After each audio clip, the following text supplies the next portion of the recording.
As controversial as last week's segment was, we're going to tone it back a little bit and go over 5 bold predictions I have for the Mainline in 2024, coming up right now on Transformers Talk Raw.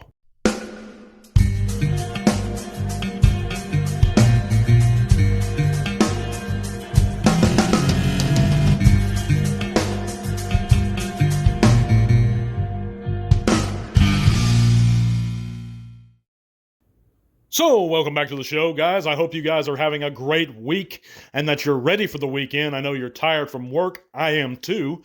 And that's why I'm going to get our weekend started off right with 5 very bold predictions for 2024 and the Transformers mainline of figures to come.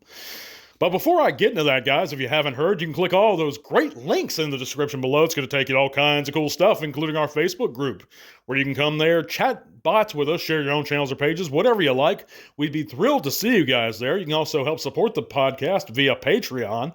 That link is also going to be below. But also, guys, you can check out our new eBay store where lots of items are added daily. So check that out if you want to buy a little something. We'll have a little bit more about that later, but all those links down below. Check out my friend Candice's channel, Jed Smith's music. Everything is right there in that description, guys. But let's get right into it and cover 5 bold predictions for the mainline this year. Number 1, and we know that this has happened, guys, a couple times already. I feel the Titans Return Fortress Maximus reissue is going to be delayed again. And see, they pushed it back, and then they pushed it back again to September. And my reasoning behind this, fellas, why I think they're going to keep pushing it back at least one more time, is because something's up. They wouldn't have had to have pushed it back a couple times already. I mean, this is old new stock that they had. They weren't producing more Fortress Maximuses in the Titans Return packaging. So this is new old stock. Why would they have needed to push it back again unless there were some kind of shipping problems, shipping delays, something with the warehouse or supplies? So I'm guessing that they're going to push it back again. I think I'm going to be right about 3 of these at least. But moving on, number 2, I think that the Studio Series 86 Swoop, and remember I said this, guys, will be the most difficult Dinobot to get and the most scalped. And mark my words on this, guys, I'm real confident about this. It's going to be so hard to acquire Swoop. And even if you successfully pre-order, I think pre-orders are going to sell out fast. I think he's going to be so scalped in the secondary market, it's not even funny. So if you have an opportunity to get Swoop, man, get him when he is scheduled to be released or when he's up for pre-order, because I don't think you're going to find him. And it seems like, and the reasoning I'm saying that, guys, is because every other Dinobot we've seen this pattern with. You know, Grimlock was kind of hard. The original Studio Series 86 Grimlock was kind of hard to find initially. But maybe I'm getting it backwards here. I know that. Okay, so I'll say this. At my local store, we have tons of sludge, but I've never seen Snarl. I never saw Slag, but I did see Grimlock. So it seems like every other Dinobot, is what I'm trying to say, seems to be rare or hard to find at retail. Maybe you guys have a different experience with this than me, but I just think that it's going to be really hard to find Swoop, and I think I have some reasoning behind that. But number 3, and a lot of people ain't going to like this at all, and there's a reason why I'm saying this. Number 3, the HasLab Omega Prime will have QC issues widespread. And again, before you jump the gun, this is only my opinion, guys. I hope I'm wrong about that, and whoever has backed it, they get phenomenal figures. But we see a pattern that forms here. You know, Hasbro historically has QC problems, and then when enough people complain about those problems, or they receive enough bad reports about those problems, they tighten things up. So Victory Saber had QC problems almost across the board. We bitched and moaned, and reported it back to them, and they tightened things up. So Death Source didn't. But we see that this time and time again, where Hasbro will have QC problems and they'll tighten it up, but then they'll slip back down to lower standards. And so I'm guessing that Omega Prime will have some QC issues. But that's just a guess. I hope I'm wrong on that one. Number 4, Studio Series 86 Megatron will be announced this year. And 4 and 5 kind of run together, but I really feel strongly about this one.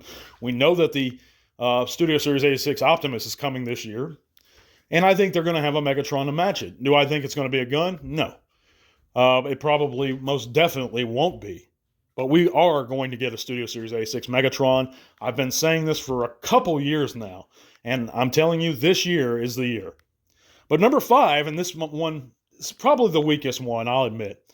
Either Studio Series 86 Devastator or Legacy Semperion will be announced this year or leaked at some point this year. And that's just a guess.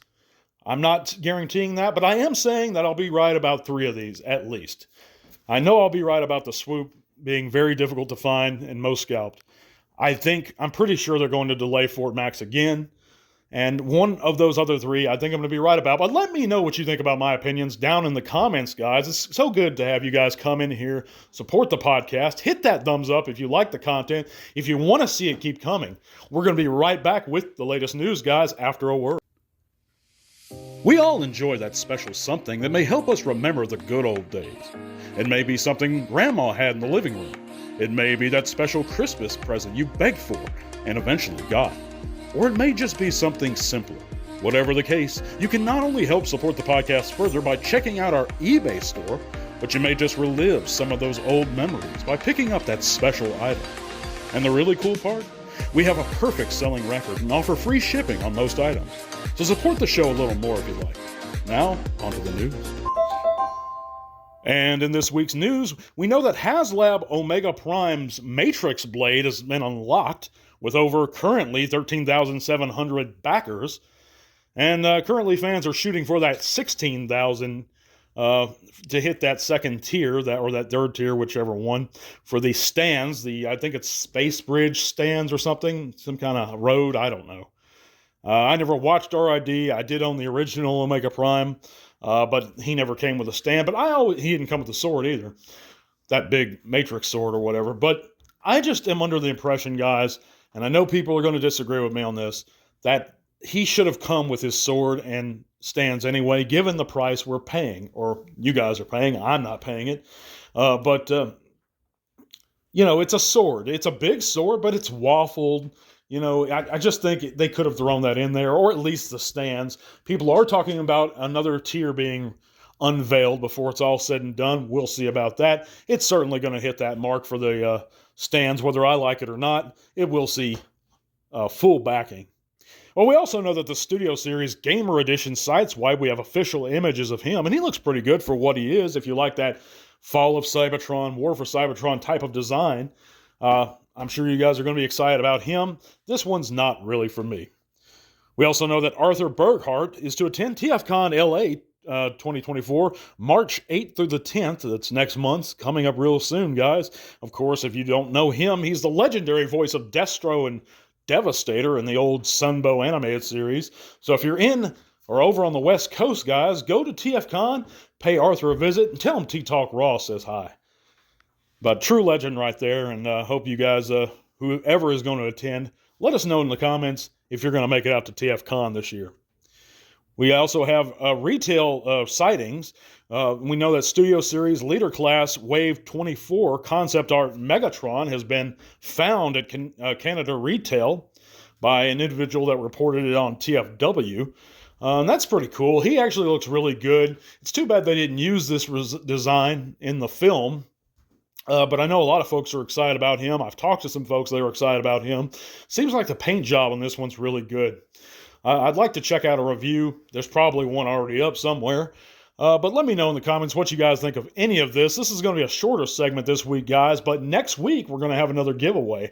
So stay tuned for that. Also, guys, please consider clicking some of those links in the description below. Taking a look at our Facebook group. Seeing if you'd like to join it. I appreciate you guys, each and every one of you. A little bit big from work, but we're going to be back real soon again. God bless, and to all are one. This podcast is made possible thanks to the support of great people like you. Thank you.